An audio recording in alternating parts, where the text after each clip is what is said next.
Okay, TRW back here with Avec Infini Regret, Volume 2, Battles of the French Religious Wars. The battle is Ivry, 1590. We have a royal army under Henry the IV here in blue versus a white army over here, which is the Army of the League under the overall commander here, Mayenne. So to get started, get going, look at the sequence of play, initiative. So we need to determine which player. This is a activation by formation and order chit game design. So we need to know who will activate first. That is, who will be able to choose. Actually, it's a modified choice, but who will activate the first wing.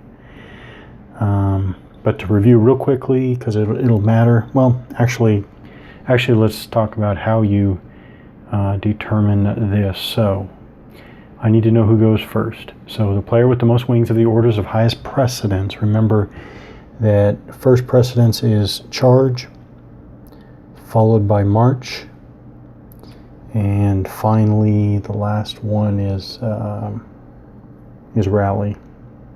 So 3 orders in that precedence, top to bottom, or highest precedence: charge, down to march, down to rally. So who has the most wings with the orders of the highest precedence goes first. So the Royal Army has 4 wings. We have a charge, march, march, and march. So 1 charge and 3 march orders. The Army of the League has 1 charge as well and 2 march orders. They have 3 wings. So did I get that right? I'm just going to do a quick double check from the scenario. League Army, right, center, and left. Okay, yep, right, center, and left. Okay. So each side has 1 charge order. Each side has 1 wing with charge order, so it's equal. If there's a tie, the side with the better commander goes first. And yeah, I mean, I'm going off of vague memory. The higher the command value of the overall commander, the better. So again, Henry IV has a command value of 2, and Mayenne has a command value of 0. So Henry 2 versus Mayenne 0. The French win that. If there's still a tie, then you roll. But we have a better leader. Okay, so the royal side will go first, but it's not choice because they only have 1 charge wing. Now, if they had 2 or 3 wings with charge orders, then you could choose among those. If I remember correctly. Yeah, I think you choose then. But there's no choice here because I only have 1 charge order. So right away, this wing under C. Baron, I don't think it's Byron, I think it's C. Baron. C. Baron has a cavalry wing. Now all of his 3 units, he has 2 mounted arquebusiers and 1 cuirassiers unit. 3 units make up the 3 units make up the wing. By common sense, you would say it's a cavalry wing, but also the scenario rules. C. Baron is a cavalry wing, so it's also listed in the scenario rules because I do believe you can have. In my previous play, I think you can have wings that are composed of infantry and cavalry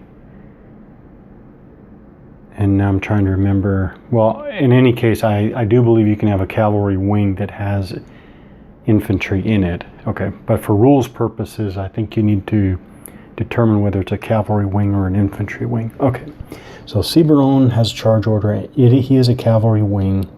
Obviously, the charge orders means that he has to end, units have to end one hex closer to the closest enemy.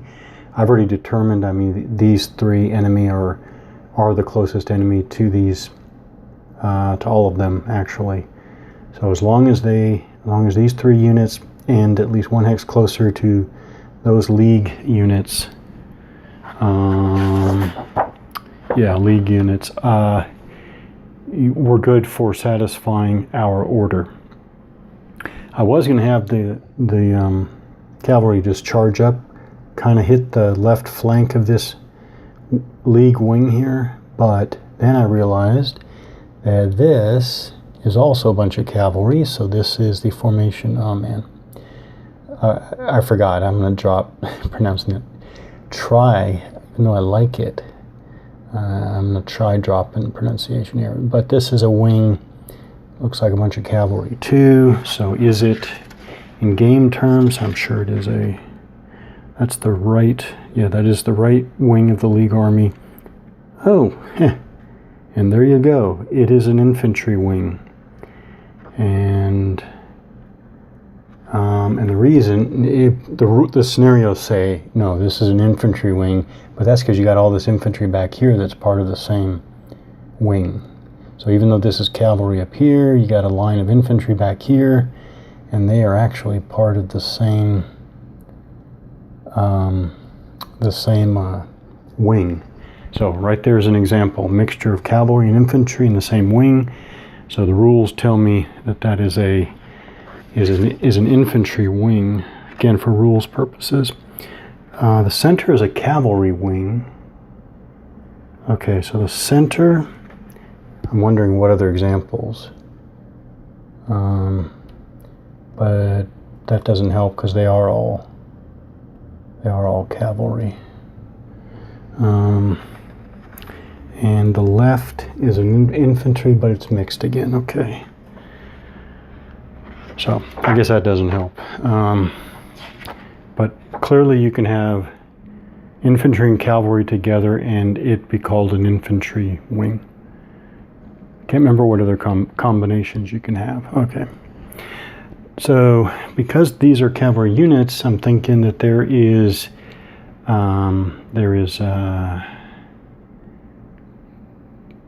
well, if I want to charge up here, I believe I would, two I would expect, and three I vaguely remember from playing before, that there is cavalry counter charging.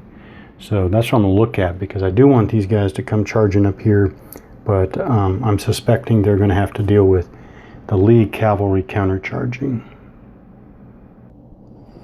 Okay, so while there is reaction movement, there's actually a separate section for interception, which is for cavalry only, which is exactly what we're talking about here. Now we can see better. So here's the charge order. Here's Ciberon. He's got his 3 cavalry units. And then over here, charge order, commander, and 4 cavalry units. Okay, so almost without fail in these games, you jump right into the action. There is no slow development here, which is a very interesting feature of the design. So let's start from the beginning, but these guys are going to charge, and the League cavalry are going to attempt to intercept, and it will be a die roll. So if an enemy unit, that would be, from the League's perspective, that's the Royal Cavalry here. If an enemy unit enters a hex by any means in the interception zone of a cavalry unit, and that is real simple as well, that is the, yep. Okay, so so let's just do it. 1, 2, 3. Okay, so we're gonna go 1, 2, 3, 4. 5. Like that. So from this cuirassier unit, these 3 hexes, 1, 2, 3. So the 3 hexes, 2 hexes away in the frontal zone of the cavalry is their interception zone. So when the mounted arquebusiers 1, 2, 3, 4, 5 moved there, they entered one of the 3 hexes that make up the interception zone of this cuirassier unit. So we're going to go. So that has no enemy unit in its frontal hexes. So this unit has no enemy in its frontal hexes, and is not in the frontal hexes of an enemy unit. So an enemy unit could be over here, in which case it's in the frontal hex of that unit. That would also nullify this. The unit may attempt to intercept once per enemy activation. Yeah, and that's this activation. That's this activation. That's very important. Yeah, by rolling on the interception table. Okay, so interception. So first thing, I'm going to look at the orders of the unit attempting to intercept. He has a charge orders. He's right there. He's with his commander as well. Actually, that might be a modifier. So he needs 5 or less on the interception column of the reactivation preemption interception table. 5 or less. I can subtract the command value of the wing commander if not adjacent to an unbroken enemy unit. All right, so, well, actually, the wing commander has 0, so it's -0. -1 for cavalry wing. This is where I've said that you need to know what it is. So even though this is a cavalry unit, it's part of an infantry wing, so you do not get this. Yeah, that's one place at least where I know you have to know in game terms whether it's an infantry or a cavalry wing. All right, +1 if the wing commander is adjacent to an unbroken enemy unit. Okay, that would be bad. I'm sorry, those are reactivation preemption modifiers. It's a separate column. Scratch that. So we do have, there's a separate column for interception modifiers. That's what we're doing. Command, again, 0. -1 if the original morale is 8. His morale is 8, actually. So the unit attempting to intercept has a high morale, that's 8, so it's -1. +1 if the original morale is 6 or less, that's bad. So that's low morale. It's a +1 is a bad modifier. -1 for G, H, K, or E type units. This is a C type unit, so that does not qualify. +1 if the unit is in disorder. So -1, again, that's for the high morale. Roll, there we go. 4 - 1 is 3, which is 5 or less, so he successfully intercepts. So what do we do? A unit that attempts to intercept in interception receives an interception marker regardless of the result of the attempt. So I'm looking through my markers. I find my interception marker. So he's marked, but now what do I do with him? Regardless of the result of the attempt, the marker is removed at the end of the current wing's activation. That's right now. Again, that's this wing. Regardless of the result, this marker is removed. If the modified die roll is less than or equal to the number listed in the table, that was 5 or less for us, the intercepting unit is, if necessary, moved forward to a hex adjacent to the enemy unit. Why would that ever not be necessary? That's weird. All right. I don't know why they say that. So I think he's moved like that. And he's going to take commander and everything with him. All right. Moved forward to a hex adjacent to the enemy unit, maintaining its facing, and movement for the intercepted unit must cease. Neither of the units may fire. 2 or more units may attempt to intercept the same unit. I guess I don't have that case here. You roll a die for each attempt as announced. A cavalry unit that has intercepted can carry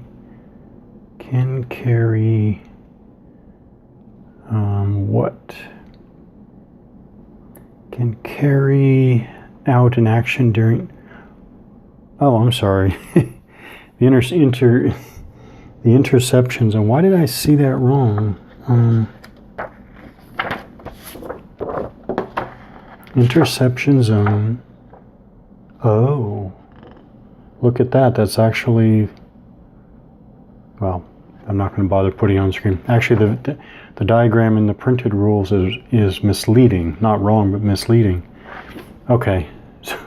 So what I'm looking at is, just to explain this, so in the printed rules, it shows these 3 hexes as the interception zone, these 3 and these 3 only, so that's that.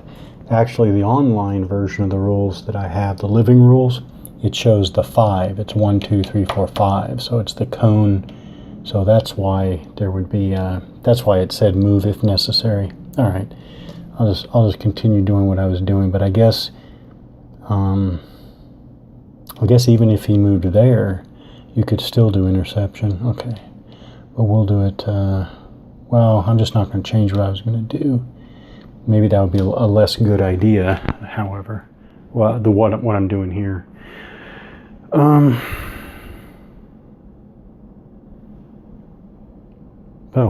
and that is it actually. So let's, I'm going to finish the movement here. 1, 2, 3, 4, 5, 6. Okay, 6. And then trying to remember paying for facing changes. Should have had that memorized by now. And it's different, I think, for cavalry may change facing at a cost of 1 movement point per vertex. Infantry is 2 per. All right, so 6, 7, 8. Has a movement allowance of 10. That's an I already caused myself a question. Now, can he fire at a unit that's intercepting?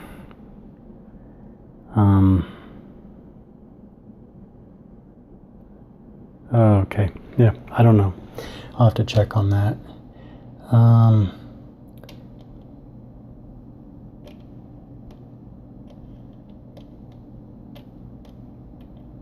1, 2, 3, 4, 5, 6.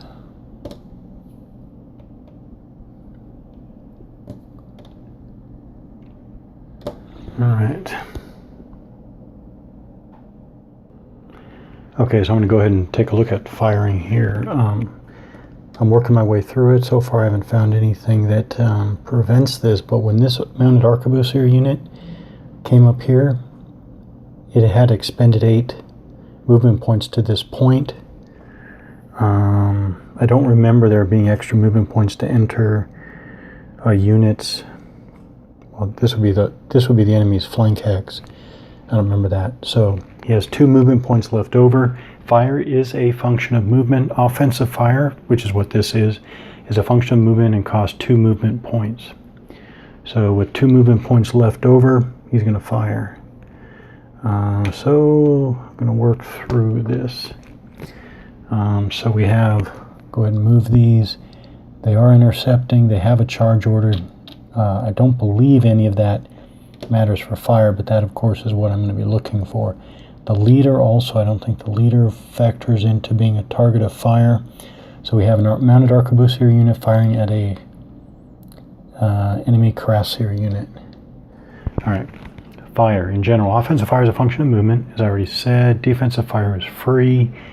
Any unit with a fire capacity. So I know that because, well, they're arquebusier units, but also he has a 7 here, which is his fire value. It's above his morale. There are units, although there aren't many. There are not many for this era. I'm quickly glancing over the battlefield, and you know, in this battle, I don't see a single unit that does not have a fire capability. fire capability varies greatly.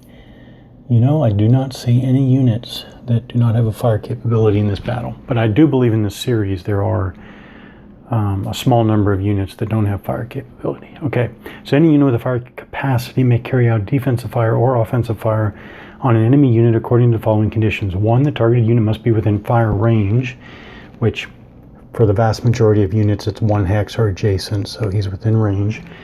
Targeted unit must be in a fire zone. The fire zone for, no, I think for most units the fire zone is actually the 2 front and 2 flank hexes. Different for artillery. Artillery's fire zone goes out the front hexes only. Okay. The artillery unit must have line of sight. We're not dealing with a artillery unit here. A unit that has a fire value greater than 9 following a status downgrade cannot fire. We don't have that here. Line of sight won't matter for these 2 adjacent units. So we go on. Again, we're covering fire in general. And I okay. Lost my spot here. All right. Don't need blocking terrain. So types of fire. This is offensive fire. Cost 2 movement points. A unit can advance, then fire, or fire then advance, or any combination as long as the unit has necessary movement points. Although this is something that got me earlier. A unit can only execute 1 offensive fire per activation. They finally spelled it out in the rules here. Very nice. Thank you. That's old history. Okay, so then we have defensive fire. I won't talk about that now. We'll get to that later when it comes up. Then we have artillery fire. So now let's go to the normal procedure. So in general, the range of all units 1. Artillery goes up to 10. That's very standard for this series. Frontal and flank hexagons of infantry and cavalry, that's what I was wondering, and cavalry constitute their fire zone. Okay, so fire resolution, here we are. Each unit can fire. Each unit that can fire has a fire value indicated on the counter. So again, we're looking at 7 for the mounted arquebusiers. So player rolls 1d10. I'll just go ahead and do that now. Ooh, that is not good. 2. Defensive fire on cavalry. No, this is offensive fire. Artillery fire on cavalry. This is not artillery. You can spend additional movement points to get a modifier, but this unit's out anyways, so that's not possible. Fire at the flank or rear of the enemy. He is firing at the flank of the League cuirassiers there. So +1, and then terrain. We don't have terrain in this example. So it's just +1, so the 2 is modified to a 3. If the result is greater than or equal to the fire value, it's not. The fire value is 7. We only have 3, so we're not even close. Now, so there's no fire here, no effective fire here, but let's say he rolled an 8. 8 plus 1 would be 9. 9 is greater than the fire value of 7, greater than or equal to the fire value. The target must make a morale test. So the cuirassiers there would take a morale test, and they would add the difference, the modified final result, the difference between the modified final roll and the printed fire capability. So this was 8 plus 1 is 9. Printed fire capability of 7. 7 minus 9 is 2. So the cuirassiers would do a morale check. They roll, let's say they roll a 1 plus 2 for that difference for 3, and you use that to test the morale. Again, I'm not going to change anything here. They tried to fire, and fire was ineffective. That is fire. So again, you're going to, once you have a legal fire attack, you're going to roll, you're going to apply modifiers, you're going to check to see if the modified die roll is greater than or equal to the unit's printed fire value. If it is, you're going to take the difference of those two values, and that's going to be a a positive modifier to the target's morale check. And then if the unit fails its morale check, then you're going to go from there with effects.